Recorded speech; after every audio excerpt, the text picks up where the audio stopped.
राम जी और शंकर जी का युद्ध। बात उन दिनों की है जब श्री राम का अश्वमेध यज्ञ चल रहा था। श्री राम के अनुज शत्रुघ्न के नेतृत्व में असंख्य वीरों की सेना सारे प्रदेश को विजित करती जा रही थी।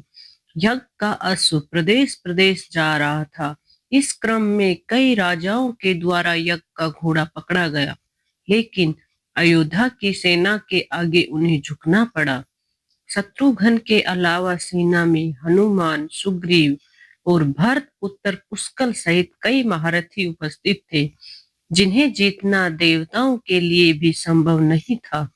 कई जगह भ्रमण करने के बाद यज्ञ का घोड़ा देवपुर पहुंचा, जहां राजा वीरमणि का राज्य था। राजा वीरमणि अति धर्मनिष्ठ तथा श्री राम एवं महादेव के अनन्य भक्त थे। उनके दो पुत्र रुक्मांद और सुभगंध वीरों में श्रेष्ठ थे। राजा वीरमणि के भाई वीर सिंह भी एक महारथी थे। राजा वीरमणि ने भगवान शंकर की तपस्या कर उन्हें प्रसन्न किया था और महादेव ने उन्हें उनकी और उनके पूरे राज्य की रक्षा का वरदान दिया था। महादेव के द्वारा रक्षित होने के कारण कोई भी उनके राज्य पर आक्रमण करने का साहस नहीं करता था। जब अश्व उनके राज्य में पहुंचा तो राजा वीरमणि के पुत्र रुक्मांद ने उसे बंदी बना लिया और अयोध्या के सैनिकों से कहा कि यज्ञ का घोड़ा उनके पास है, इसलिए वे जाकर शत्रुघ्न से कहे कि विधिवत युद्ध कर वो अपना अश्व छुड़ा ले। जब रुक्मांद ने ये सूचना अपने पिता को दी तो वे बड़े चिंतित हुए और अपने पुत्र से कहा कि अनजाने में तुमने श्री राम के यज्ञ का घोड़ा पकड़ लिया है। श्री राम हमारे मित्र हैं और उनसे शत्रुता करने का कोई औचित्य नहीं है, इसलिए तुम यज्ञ का घोड़ा वापस लौटा आओ। इस पर रुक्मान ने कहा कि हे पिताश्री, मैंने तो उन्हें युद्ध की चुनौती भी दे दी है, अतः अब उन्हें बिना युद्ध के अश्व लौटाना हमारा और उनका दोनों का अपमान होगा। अब तो जो हो गया है उसे बदला नहीं जा सकता, इसलिए आप मुझे युद्ध की आज्ञा दें। पुत्र की बात सुनकर वीरमणि ने उसे सेना सुसज्जित करने की आज्ञा दे दी। राजा वीरमणि अपने भाई वीर सिंह और अपने दोनों पुत्र रुक्मांद और सुभगांद के साथ विशाल सेना लेकर युद्ध क्षेत्र में आ गए। इधर जब शत्रुघ्न को सूचना मिली कि उनके यज्ञ का घोड़ा बंदी बना लिया गया है, तो वो बहुत क्रोधित हुए एवं अपनी पूरी सेना के साथ युद्ध के लिए युद्ध क्षेत्र में आ गए। उन्होंने पूछा कि उनकी सेना से कौन अश्व को छुड़ाएगा। तो भरत पुत्र पुष्कल ने कहा कि तातश्री, आप चिंता न करें, आपके आशीर्वाद और श्री राम के प्रताप से मैं आज ही इन सभी योद्धाओं को मारकर अश्व को मुक्त कराता हूँ। वे दोनों इस प्रकार बात कर रहे थे कि पवनसुत हनुमान ने कहा कि राजा वीरमणि के राज्य पर आक्रमण करना स्वयं परमपिता ब्रह्मा के लिए भी कठिन है, क्योंकि ये नगरी महाकाल द्वारा रक्षित है।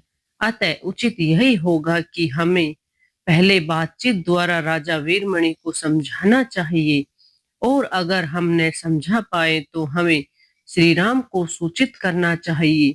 राजा वीरमणि श्री राम का बहुत आदर करते हैं, इसलिए वे उनकी बात नहीं टाल पाएंगे। हनुमान की बात सुनकर श्री शत्रुघ्न बोले कि हमारे रहते अगर श्री राम को युद्ध भूमि में आना पड़े, ये हमारे लिए अत्यंत लज्जा की बात है। अब जो भी हो, हमें युद्ध तो करना ही पड़ेगा। ये कहकर वे सेना सहित युद्ध भूमि में पहुंच गए। भयानक युद्ध छिड़ गया। भरत पुत्र पुष्कल सीधा जाकर राजा वीरमणि से भिड़ गया।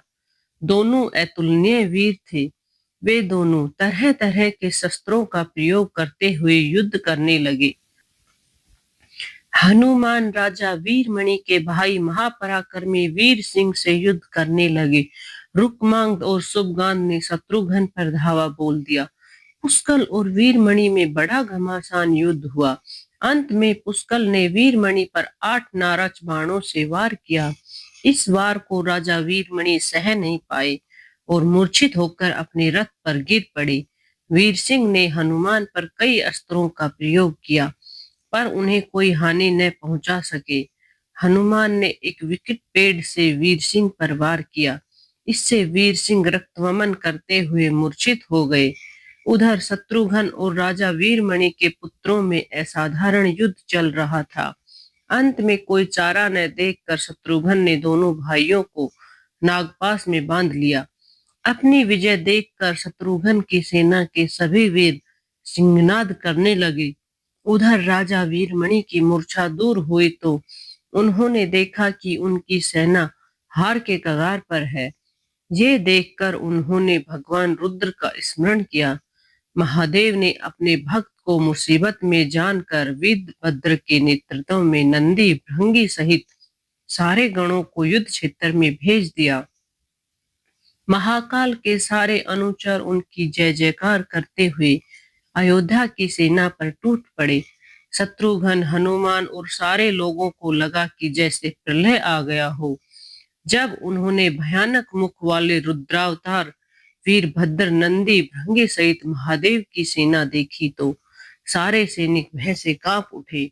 शत्रुघ्न ने हनुमान से कहा कि जिस वीरभद्र ने बात ही बात में दक्ष प्रजापति का मस्तक काट डाला था और जो तेज और समता में स्वयं महाकाल के समान है, उसे युद्ध में कैसे हराया जा सकता है।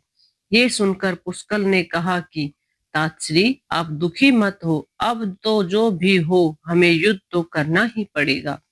ये कहता हुआ पुष्कल वीरभद्र से, हनुमान नंदी से और शत्रुघ्न भृंगी से जा भिड़े। पुष्कल ने अपने सारे दिव्यास्त्रों का प्रयोग वीरभद्र पर कर दिया, लेकिन वीरभद्र ने बात ही बात में उसे काट दिया। उन्होंने पुष्कल से कहा कि हे बालक, अभी तुम्हारी आयु मृत्यु को प्राप्त होने की नहीं हुई है, इसलिए युद्ध क्षेत्र से हट जाओ। उसी समय पुष्कल ने वीरभद्र पर शक्ति से प्रहार किया, जो सीधे उनके मर्म स्थान पर जाकर लगा। इसके बाद वीरभद्र ने क्रोध से थर्राते हुए एक त्रिशूल से पुष्कल का मस्तक काट लिया और भयानक सिंहनाद किया। उधर भृंगी आदि गणों ने शत्रुघ्न पर भयानक आक्रमण कर दिया। अंत में भृंगी ने महादेव के दिए पास में शत्रुघ्न को बांध दिया। हनुमान अपनी पूरी शक्ति से नंदी से युद्ध कर रहे थे। उन दोनों ने ऐसा युद्ध किया जैसा पहले किसी ने नहीं किया था। दोनों श्री राम के भक्त थे और महादेव के तेज से उत्पन्न हुए थे। काफी देर लड़ने के बाद कोई और उपाय न देखकर नंदी ने शिवास्त्र का प्रयोग कर हनुमान को पराभूत कर दिया। अयोध्या की सेना की हार देखकर राजा वीरमणि की सेना में जबरदस्त उत्साह आ गया और वे बाकी बचे सैनिकों पर टूट पड़े। ये देखकर हनुमान ने शत्रुघ्न से कहा कि मैंने आपसे पहले ही कहा था कि ये नगरी महाकाल द्वारा रक्षित है, लेकिन आपने मेरी बात नहीं मानी।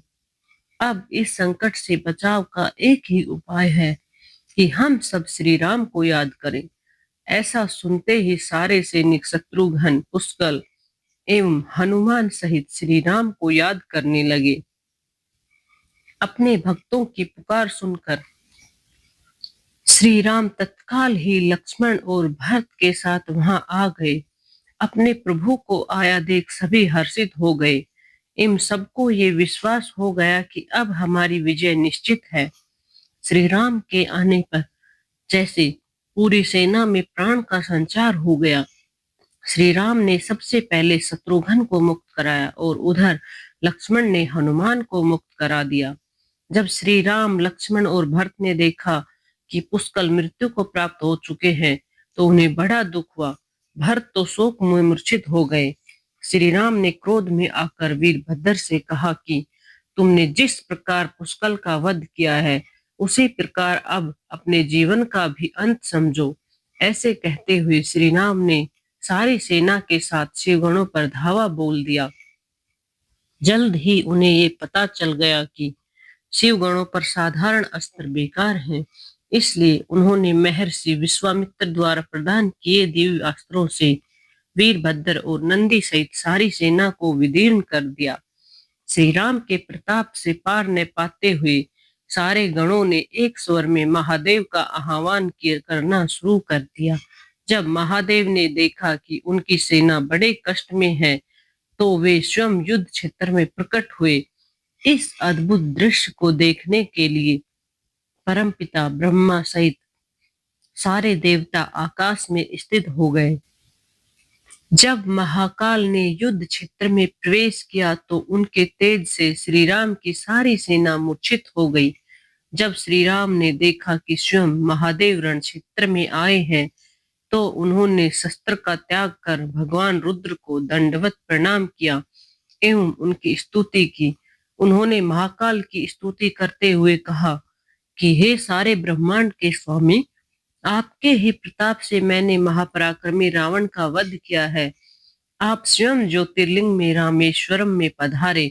हमारा जो भी बल है वो भी आपके आशीर्वाद के फलस्वरूप ही है। ये जो अश्वमेध यज्ञ मैंने किया है वो भी आपकी ही इच्छा से हो रहा है, इसलिए हम पर कृपा करें और इस युद्ध का अंत करें। ये सुनकर भगवान रुद्र बोले कि हे राम, आप स्वयं विष्णु के दूसरे रूप हैं। मेरी आपसे युद्ध करने की कोई इच्छा नहीं है। फिर भी चूंकि मैंने अपने भक्त वीरमणि को उसकी रक्षा का वरदान दिया है, इसलिए मैं इस युद्ध से पीछे नहीं हट सकता। अतः संकोच छोड़कर आप युद्ध करें। श्री राम ने इसे महाकाल की आज्ञा मानकर युद्ध करना शुरू किया।